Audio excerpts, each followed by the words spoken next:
Bonjour et bienvenue sur le plateau de ESS On Air, la seule émission où les acteurs de l'économie sociale et solidaire font l'actualité en France. Alors c'est réalisé, vous le savez, avec les moyens techniques d'Impact Production. Et exceptionnellement, vous le voyez, on a délocalisé le plateau de Mediatico ici sur le forum 3.0 de l'association Convergence à la Bourse de Paris. 3.0 pour zéro carbone, zéro exclusion, zéro pauvreté. Alors aujourd'hui, on va parler des nouveaux modes d'action face aux défis écologiques et au dérèglement climatique avec Mathilde Hébert. Bonjour Mathilde. Bonjour. Alors Mathilde, vous êtes cofondatrice de Ma Petite Planète et on va voir ce que fait Ma Petite Planète. Et puis nous sommes aussi avec Ariel Romanteau. Bonjour Ariel. Vous êtes responsable du projet One Planet for All qui a été mis en place en France par l'ONG Acted. Et donc on voit, on a Ma Petite Planète et puis l'ONG Acted. Donc on a des tailles différentes d'entreprises. Alors, on va commencer par Mathilde Hébert. Mathilde, petite question d'actualité pour commencer parce que Emmanuel Macron s'est engagé dans sa campagne à une planification écologique et puis on a vécu un été caniculaire et puis la climatologue Valérie Masson-Delmotte qui co-préside le GIEC, a été choisie pour former les membres du gouvernement à la question climatique. Bon, est-ce que ça va changer quelque chose selon vous ? Qu'on évoque ces sujets de sobriété au sein du gouvernement, j'espère. On attend que ça change. On attend que ça change quelque chose. On attend qu'il y ait des changements plus structurants, plus structurels qui soient mis en place, parce qu'on agit beaucoup nous à l'échelle des individus, de la société civile, et donc on a besoin d'être finalement tous ensemble à parler de ces sujets-là, de ces thématiques-là. Donc j'espère. Ariel Romanteau, qu'est-ce que vous en dites, vous, à One Planet for All? Cet appel à la sobriété, c'est enfin, ça arrive ou non, c'est encore insuffisant? Comment vous regardez ça? Alors, je vais vous donner mon point de vue un petit peu plus personnel, personnel, si plutôt qu'officiel pour mon organisation. Mais je vais reprendre un petit peu la position de Mathilde là-dessus. Effectivement, on pense que c'est important que ces sujets arrivent aussi de façon plus macro. Nous, on travaille aussi pas mal sur ces sujets à l'échelle individuelle, quand on fait de la sensibilisation, sur justement insister sur la nécessité de la sobriété de façon générale dans nos modes de vie. Donc, évidemment, pour moi, c'est un point positif de les reprendre un peu plus sur le plan macro, le plan politique.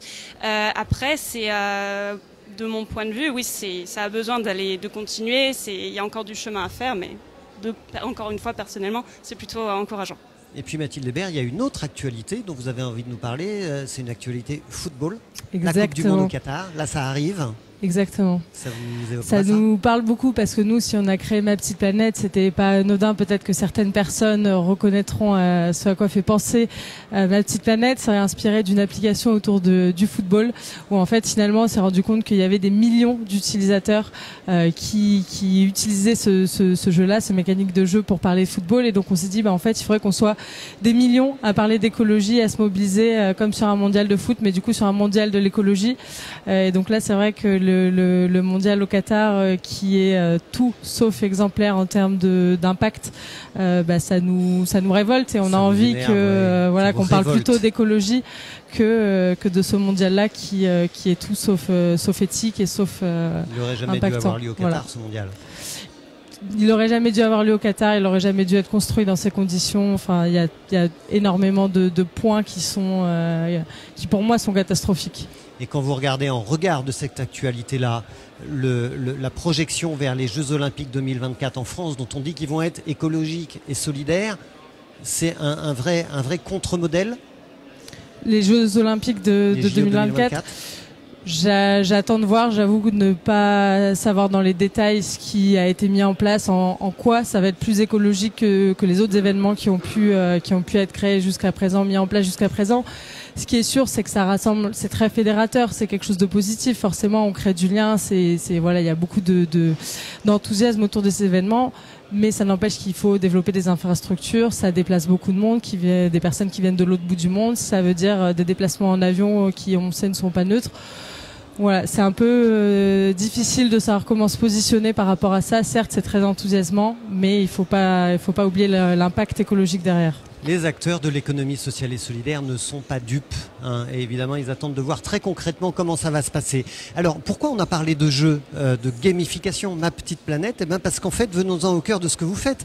C'est une application de jeu, Ma Petite Planète. Racontez-nous comment ça marche, qu'est-ce que vous faites, pourquoi vous le faites comme ça et depuis quand? Alors on a créé l'association en mars 2020 avec sur la base du constat que parler d'écologie avec son entourage, sa famille, ses amis, c'est très bien, mais ça donne pas toujours des actions concrètes derrière. Et puis l'écologie, c'est un sujet qui peut être parfois anxiogène, ou alors on ne sait pas forcément par quel bout prendre les choses. Ou ce qu'on entend aussi beaucoup, c'est qu'à l'échelle individuelle, on a peur de ne pas avoir d'impact. Et donc nous, notre réponse à tout ça, c'est de dire, en fait, on va jouer tous ensemble, on va utiliser toutes les mécaniques du jeu, on va faire quelque chose de ludique autour de ces thématiques-là, pour essayer d'embarquer un maximum de personnes, essayer d'en faire un sujet qui soit enfin grand public, enfin fun, qu'on ait envie de parler de ces sujets-là, et que ce soit une expérience collective. Et donc c'est intéressant, une expérience collective, parce que vous êtes vous-même une équipe assez large. On va le voir en photo, parce qu'on a la photo de votre équipe, donc on va la montrer, votre équipe. C'est qui vos associés, c'est qui vos partenaires, qui constitue votre équipe aujourd'hui? Donc on est 3 à avoir cofondé l'association donc en mars 2020 avec Clément, Christian et moi. On était 3 au début à travailler bénévolement pour l'association. Fort heureusement, il y avait plein de bénévoles qui nous ont aidés, qui nous ont permis vraiment de grandir très vite. Et fort heureusement, aujourd'hui, on est 25 dans l'équipe, on a beaucoup grandi. On est très contents et on travaille sur différents sujets. Il y a des personnes qui développent l'application, d'autres qui accompagnent les enseignants, d'autres qui accompagnent les entreprises à le mettre en place. On en parlera peut-être par la suite. Donc oui, mais on en parle tout de suite. Alors donc c'est un jeu, Exactement. Plusieurs jeux peut-être? Alors en fait, c'est un challenge autour de défis écologiques. Donc pendant 3 semaines, vous allez créer votre équipe avec vos amis, par exemple, et vous allez essayer de relever un maximum de défis autour de l'écologie. Donc ça va être, par exemple, aller au travail en vélo, participer à un ramassage de déchets dans la nature, faire une fresque pour réinventer le monde de demain, une utopie collective, ce genre de choses. Il y a vraiment des défis de tout type, de tout niveau. Et donc on peut jouer avec ses amis, sa famille, on peut jouer avec ses collègues sur le format entreprise, et puis tous les enseignants et enseignantes qui le souhaitent peuvent embarquer leurs élèves sur ces mêmes sujets de la maternelle jusqu'au lycée. Alors j'allais vous poser la question de l'âge, effectivement. Vous avez des jeux spécifiques pour les enfants, d'autres pour les adultes? C'est ça. Donc pour les enfants, il y a 4 plateaux de jeux en fonction de leur niveau scolaire. Et il y a beaucoup de bénévoles, encore une fois, qui nous ont aidés, qui sont enseignants, enseignantes, qui nous ont aidés à développer les contenus, à faire des défis qui sont adaptés à l'âge des élèves. Et puis il y a une version adulte. C'est pas les mêmes défis, forcément, on ne demande pas la même chose aux maternelles qu'aux adultes. Et donc voilà, c'est de différents plateaux de jeux, différentes mécaniques de jeu. C'est toujours les mêmes principes, des défis, on marque des points, on est en équipe. Ça m'intéresse, les maternelles par exemple, vous leur demandez quoi? On va leur demander de, par exemple, ramasser les déchets dans la cour, de cuisiner des légumes avec leur famille. C'est vraiment essayer ou des herbiers pour les plus petits. Bon, avec maman. Voilà. D'accord. Oui. On implique la famille dans le challenge. D'accord, très bien. Bon, qu'est-ce qu'on gagne dans ces challenges? Parce que si on joue pour ne rien gagner, je ne sais pas si on joue. Alors nous, on essaie de réinventer un peu la façon de voir les choses. Donc c'est avant tout une expérience, comme je disais, collective. Et donc on joue pour jouer pour la planète, pour ce même objectif commun. Alors il y a des petits lots, il y a des titres un peu symboliques. Donc la première personne devient grand zizou de l'écologie, toujours pour faire le parallèle avec le foot et que ça parle à un grand nombre. Et puis après, il y a forcément des prix pour les 3 meilleures ligues, les 3 meilleurs players, avec des partenaires qui font partie de notre écosystème. Ah d'accord, donc il y a vraiment des prix à gagner. C'est pas juste de l'altruisme, un grand prix pour la planète, alors, bien sûr, se faire du bien au fond de soi. Non, il y a vraiment des choses à gagner. Il n'y a pas une voiture à gagner, ça c'est sûr, ni un voyage aux Bahamas. C'est vraiment avec des partenaires qui sont sur des actions locales, qui vont finalement rentrer dans les valeurs qu'on essaie de défendre. Donc c'est eux qui donnent les prix. Ariel Romanto, alors on va essayer de comprendre ce que fait One Planet for All. Même genre de question en fait. C'est né quand, One Planet for All? Ça sert à quoi? Vous le faites pour qui? Alors c'est un projet qui a commencé en 2020. Donc c'est un projet de 3 ans. Donc vous avez le même âge, en fait, oui, voilà, dans votre projet. Il y a une certaine communalité, pas que là-dessus d'ailleurs, parce qu'on a certaines de nos applications sont assez proches, mais on y reviendra. Donc c'est un projet financé par l'Union européenne, qui est mis en place dans 12 pays européens, et donc par 14 organisations. Et en France, donc c'est mis en place par l'ONG Acted et par son organisation sœur Convergence, donc qui organise le forum d'aujourd'hui. Oui. Donc c'est un projet qui vise à sensibiliser et mobiliser les jeunes face au changement climatique. Donc comme je disais, c'est un projet de 3 ans, donc il y a une certaine variété dans les activités mises en œuvre. Ça implique notamment des activités de communication, beaucoup de communication en ligne et sur les réseaux sociaux pour atteindre notre cible jeune. J'ai oublié de préciser, mais jeune pour nous c'est 15-35 ans, donc c'est assez large comme longtemps chez Acted. Exactement, d'après l'UE, on est jeune longtemps. Et donc on a tout un volet de communication en ligne dans le cadre duquel on a aussi développé une application mobile, mais j'y reviendrai un peu après. On a tout un volet événementiel également pour sensibiliser et notamment nous allons dans les universités de certaines universités partenaires un peu partout en France afin de rencontrer les étudiants et de les informer sur ces enjeux, de parler avec eux d'écologie vraiment sur leur campus. Donc voilà, d'aller un peu à eux directement pour parler de ces questions.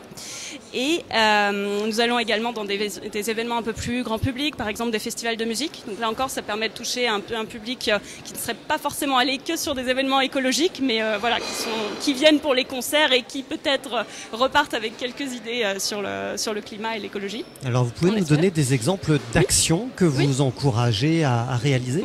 Tout à fait. Alors, une des actions qu'on aime bien faire, c'est un petit jeu sur l'empreinte carbone de chacun qui permet, entre autres, donc, de calculer où sont ces axes d'amélioration. Et donc ça, c'est quelque chose qu'on fait beaucoup en événements publics, notamment sur les festivals. C'est un espèce de petit jeu de cartes assez facile. Et donc, on les fait... C'est un jeu physique, oui, c'est pas un jeu digital. Hein. Non, là, pour le coup, on parle vraiment d'un jeu physique.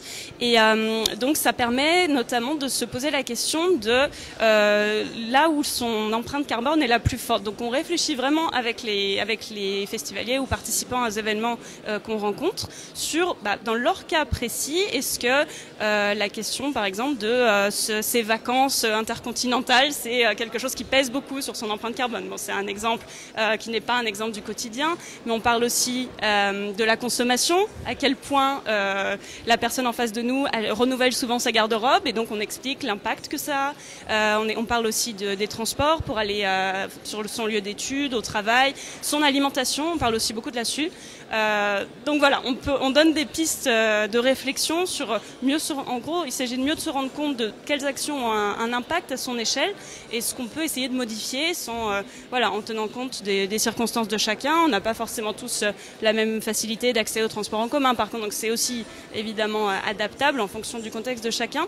Mais notre but, c'est de montrer qu'il y a des tas de petites pistes d'action. Donc là, j'en ai cité quelques-unes en termes de mobilité, en termes d'alimentation, manger moins de viande, prendre le vélo. Bon, c'est des pistes pas classiques, mais qui valent la peine d'être répétées. On parle aussi de l'impact du numérique. On essaie de couvrir pas mal de choses. Et vous avez, comme Ma Petite Planète, aussi une version numérique sur téléphone mobile ou pas ? Oui, tout à fait. Alors, j'ai quand même une question à vous poser à toutes les deux. Il y a évidemment un impact en émissions de CO2 lorsque on travaille ou on fait des jeux numériques. Donc, comment est-ce que vous réglez cette contradiction dans votre impact écologique au travers des actions que vous mettez en place ? Alors, qui se lance, Mathilde? Allez, Ariel. Allez, je me lance. Je suis d'accord, ça s'est fait partie... D'ailleurs, c'est pas la seule activité pour laquelle cette question se pose, de l'impact carbone, de la mettre en place. On est parti nous, pour l'équipe One Planet for All, on est parti du principe que le jeu en valait la chandelle. Certes, c'est vrai que ça a un coût au niveau pollution numérique, mais que la possibilité de toucher un public assez large en termes de sensibilisation et de passage à l'action valait, disons, de prendre cette décision. En tout cas, c'était le raisonnement qu'on a. Vous avez le même raisonnement? Je rejoins tout à fait, parce que c'est pas du tout les mêmes ordres de grandeur entre, par exemple, utiliser son smartphone pour jouer à Ma Petite Planète par rapport à faire une semaine végétarienne si je prends un défi très impactant. En termes d'impact en CO2 en tout cas, en carbone, c'est beaucoup plus important sur cette question alimentaire. Et puis sur le numérique, ce qui pollue le plus, ce sont les terminaux. Donc avoir un ordinateur, avoir un téléphone.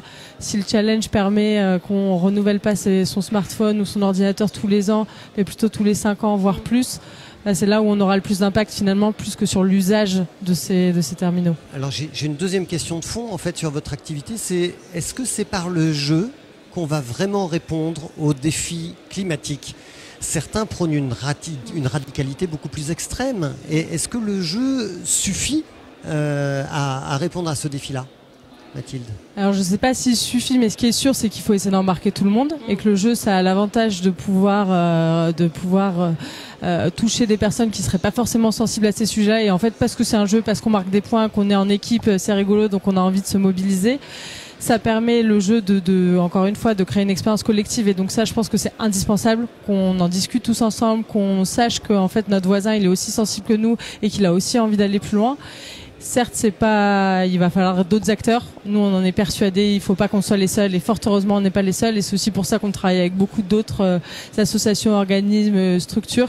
Et effectivement, il faut des changements structurés. Et c'est très bien qu'il y ait des personnes qui soient un peu plus radicales dans leur positionnement sur leur activité. Vous avez entendu ce que vous dit Mathilde Hébert, hein, c'est que dans les villes où personne ne se connaît, vous pouvez jouer avec votre voisin. C'est quand même super intéressant comme démarche. Bon, j'ai une autre question aussi, parce qu'on parlait tout à l'heure de Valérie Masson-Delmotte, coprésidente du GIEC, qui va former les membres du gouvernement aux enjeux climatiques. Est-ce qu'il ne faudrait pas aujourd'hui former aussi les chefs d'entreprise? Qu'est-ce que vous en pensez toutes les deux? Vous êtes dans des démarches bien sûr, de gamification, d'aspect ludique, mais donc aussi de pédagogie. Et la pédagogie, elle ne s'adresse pas qu'aux enfants, aux jeunes adultes jusqu'à 35 ans. Non, elle s'adresse à tout le monde. Et j'ai envie de dire, à commencer par les gens qui sont à des postes de responsabilité. Est-ce que vous travaillez avec les entreprises? Alors non, pas directement. Ceci étant, quand on travaille avec les étudiants, c'est une question qui revient aussi beaucoup de sa future carrière, à quel point on peut essayer de faire bouger les lignes dans sa future entreprise. C'est une question qui préoccupe pas mal de jeunes avec lesquels on échange. Donc malheureusement, dans le cadre de ce projet, on se focalise plutôt sur un public particulier qui n'est pas les chefs d'entreprise. Ceci étant, on s'adresse aussi à des jeunes actifs, donc ça peut, sans forcément cibler que les chefs d'entreprise, ça peut faire partie aussi de notre catégorie cible, on va dire. Et je suis tout à fait d'accord sur l'importance de former cette catégorie d'acteurs. Et également, nous, ce qu'on essaie de faire remonter, c'est que chacun, à son échelle, dans son équipe, peut aussi essayer de faire remonter cette demande-là. C'est quelque chose auquel les entreprises peuvent être sensibles. Et ça, c'est quelque chose c'est un point sur lequel on discute avec les jeunes, soit futurs actifs, soit déjà dans le milieu du travail. Et Ariel Romanteau, vous l'avez rapidement évoqué tout à l'heure, vous travaillez aussi avec des universités. Et dans ce cadre-là, vous formez non pas des chefs d'entreprise à l'université, mais des journalistes. Alors, moi, ça m'intéresse en tant que journaliste. Oui, je suis ravie que ça vous intéresse. Ouais. On travaille donc avec des écoles de journalisme, donc la plupart dépendent effectivement d'universités avec lesquelles on a des partenariats sur d'autres actions. Donc ce qu'on propose, c'est des ateliers de formation à destination de leurs étudiants qui ne sont pas facilités directement par Acted, donc mon organisation, mais par des journalistes professionnels qui ont bien sûr une expertise sur les sujets environnementaux et qui peuvent vraiment partager leur expérience, leur vécu de terrain, qui travaillent sur ces enjeux depuis des années. Et donc l'idée, c'est notamment d'apprendre à ces futurs professionnels de l'information, disons, comment on peut traiter ces sujets, donc avec vraiment un partage d'expérience de pair à pair, leur donner des clés d'action sur comment décloisonner l'écologie justement de sa rubrique qui est parfois un petit peu trop en silo. Donc comment sortir cette thématique-là et l'aborder aussi dans la rubrique économique. En fait, ouais, exactement. Avoir une approche transversale. On parle aussi de comment traiter ces questions sous l'angle des pays du Sud et à quel point ils sont affectés par le changement climatique. Donc comment un média peut se saisir de ces questions-là. Et on aborde aussi, entre autres sujet, la question du journalisme de solution et comment ça peut être justement appliqué à la question climatique. Donc voilà le type d'atelier qu'on propose. C'est aussi complété, donc une espèce de mise en pratique si on peut dire, avec le fait d'envoyer sur le terrain certains des étudiants de ces écoles de journalisme. Donc on leur propose d'aller voir des projets menés dans des pays du Sud où Acted est présent, des projets environnementaux, et donc de rencontrer des acteurs locaux. Donc l'idée est de leur permettre de voir sur le terrain l'impact des enjeux climatiques, comment très concrètement ça se retranscrit dans ces contextes, et donc de parler de solutions également et vraiment d'interroger les communautés locales sur l'impact que ça a sur leur vie et également les réponses qui y sont apportées. Mathilde Hébert, vous chez Ma Petite Planète, vous travaillez aussi avec des journalistes, vous formez des chefs d'entreprise, voilà, vous élargissez votre cible. On travaille effectivement avec beaucoup d'entreprises, donc ça va des très petites entreprises à des très grandes qui participent au challenge. Et bien entendu, la direction est invitée à participer, encouragée à participer au même titre que les collaboratrices de l'entreprise. Donc ça arrive très régulièrement que la direction prenne part au challenge, se mette au défi. Mais en fait, j'y pense, vous pourriez travailler ensemble, non ? Alors on l'a déjà fait en partie en fait, on n'est pas complètement des inconnus les uns aux autres. Alors nous ce qu'on a fait, c'est notamment mettre en place un défi Ma Petite Planète à notre échelle. Donc au sein des équipes Acted, il y a l'an dernier, si je me souviens bien. Donc voilà, et on a adoré d'ailleurs. C'est aussi un outil que nous, on relaie dans le projet One Planet for All. J'en parle souvent en sensibilisation, quand je parle avec des étudiants ou des jeunes dans différents contextes. Donc on vous fait aussi un certain relais parce qu'on trouve que votre appli est très bien. Et elle est assez complémentaire aussi de la nôtre. On n'a pas le même angle. La nôtre, elle est plus axée sur l'information et la vôtre plus sur la mise en pratique et l'action. Même s'il y a beaucoup d'informations complémentaires, c'est très riche. Mais du coup, oui, on collabore déjà là-dessus. Il y a eu aussi des relais, notamment pour le fait de participer à certains événements locaux. On n'a pas détaillé toutes les fonctionnalités de Ma Petite Planète, mais un des bonus qu'on peut avoir, c'est aussi d'aller à des événements sur l'écologie. Et donc par le passé, il y a eu des collaborations sur le fait d'aller à des événements One Planet for All, donc soit Acted, soit de Convergence. Voilà. On se connaît bien. Vous connaissez bien, voilà. Vous voyez que sur Mediatico, on parle aussi des partenariats entre les acteurs de l'économie sociale et solidaire, des acteurs plus petits, des acteurs plus gros, comme une ONG, comme Acted par exemple. Voilà ce dont on parle sur ESS On Air, cette émission de talk show où les acteurs de l'économie sociale et solidaire font l'actualité. C'est la fin de cette édition. Merci à vous toutes les deux d'être venues sur le plateau de Mediatico. Merci aux équipes d'Impact Production d'avoir assuré la réalisation et merci à vous d'avoir suivi cette émission. Si ça vous a plu, dites-le sur les réseaux sociaux, abonnez-vous à la newsletter de Mediatico et puis vous pouvez aussi faire un don à Mediatico pour soutenir un média indépendant. En tous les cas, on vous dit à très vite sur mediatico.fr.